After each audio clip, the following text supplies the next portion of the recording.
Welcome to the Bible in Slow English. Today's reading is 2 Kings 19.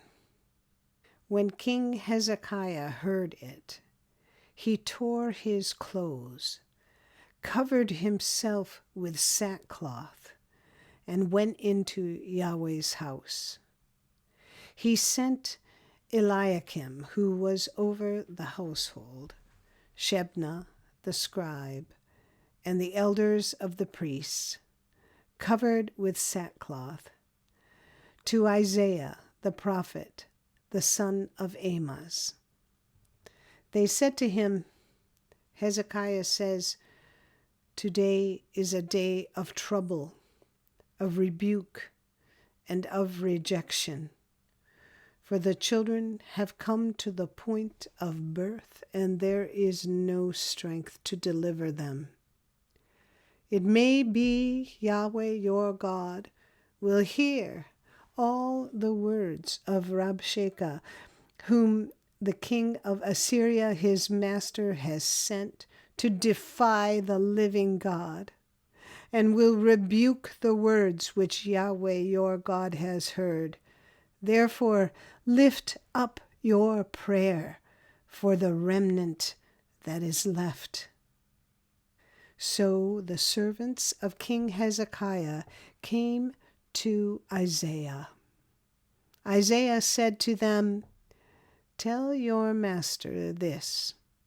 Yahweh says, don't be afraid of the words that you have heard, with which the servants of the king of Assyria have blasphemed me. Behold, I will put a spirit in him, and he will hear news and will return to his own land. I will cause him to fall by the sword in his own land." So Rabshakeh returned and found the king of Assyria waiting against Libnah, for he had heard that he had departed from Lachish. When he heard it said of Tirhakah, king of Ethiopia, "Behold, he has come out to fight against you," he sent messengers again to Hezekiah, saying, "Tell Hezekiah, king of Judah, this. Don't let your God, in whom you trust, deceive you, saying, 'Jerusalem will not be given into the hand of the king of Assyria.' Behold, you have heard what the kings of Assyria have done to all lands, by destroying them utterly. Will you be delivered? Have the gods of the nations delivered them, which my fathers have destroyed? Gozan, Haran, Rezeph, and the children of Eden who were in Telassar. Where is the king of Hamath, the king of Arpad, and the king of the city of Sepharvaim, of Hena and Ivia?" Hezekiah received the letter from the hand of the messengers and read it. Then Hezekiah went up to Yahweh's house and spread it before Yahweh.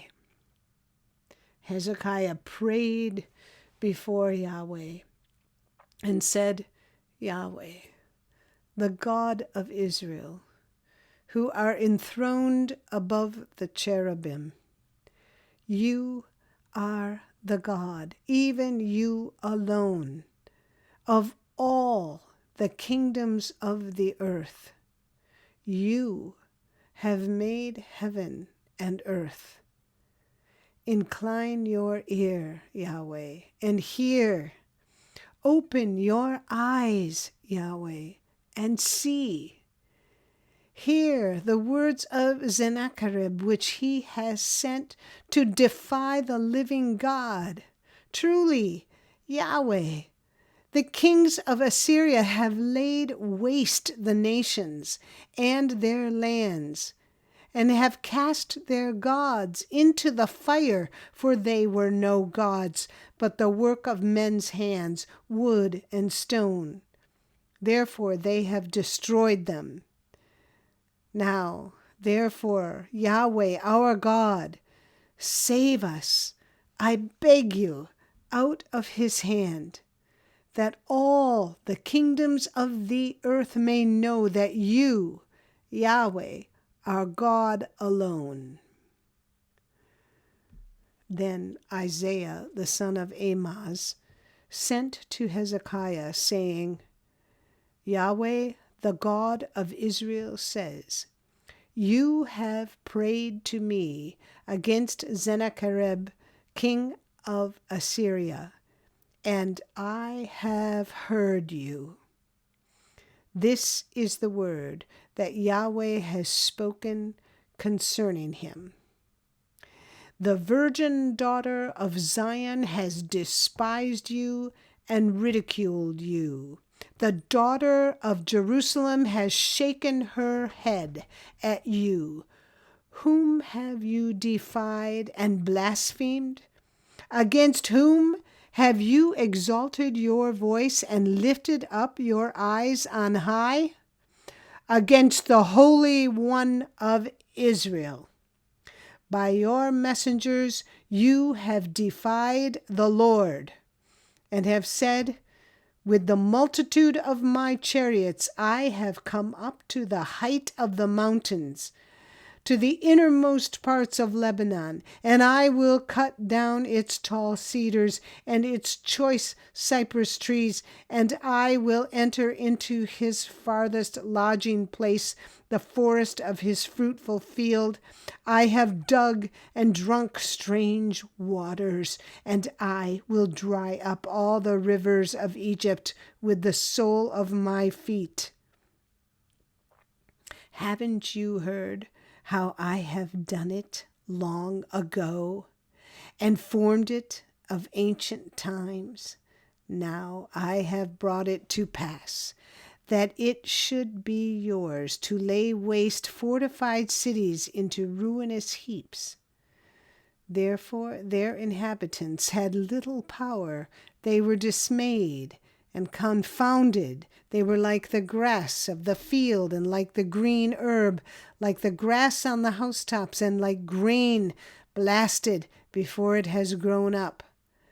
But I know your sitting down, your going out, your coming in, and your raging against me.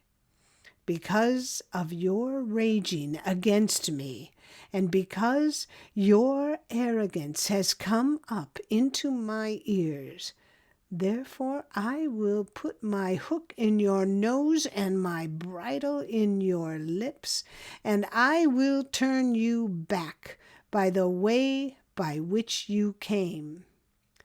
This will be the sign to you.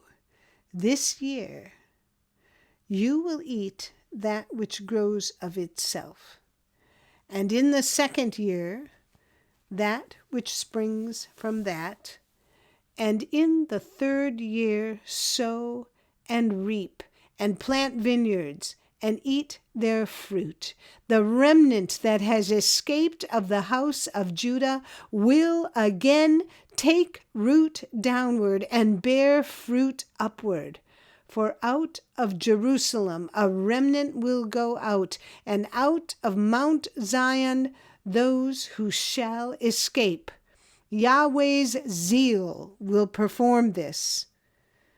Therefore Yahweh says concerning the king of Assyria, He will not come to this city, nor shoot an arrow there. He will not come before it with shield, nor cast up a mound against it.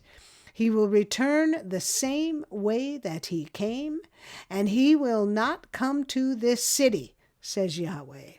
For I will defend this city, to save it, for my own sake and for my servant David's sake. That night Yahweh's angel went out and struck 185,000 in the camp of the Assyrians. When men arose early in the morning, behold, these were all dead bodies. So Sennacherib, king of Assyria, departed, went home, and lived at Nineveh. As he was worshiping in the house of Nisroch, his god, Adremelech and Sharezer struck him with the sword, and they escaped into the land of Ararat. Esarhaddon, his son, reigned in his place. This is the end of 2 Kings 19. Come again for the next chapter. And if you found this podcast interesting or helpful, please like us, subscribe, and share us with your friends. Thank you for listening to the Bible in Slow English. This is Janet Benish, your reader.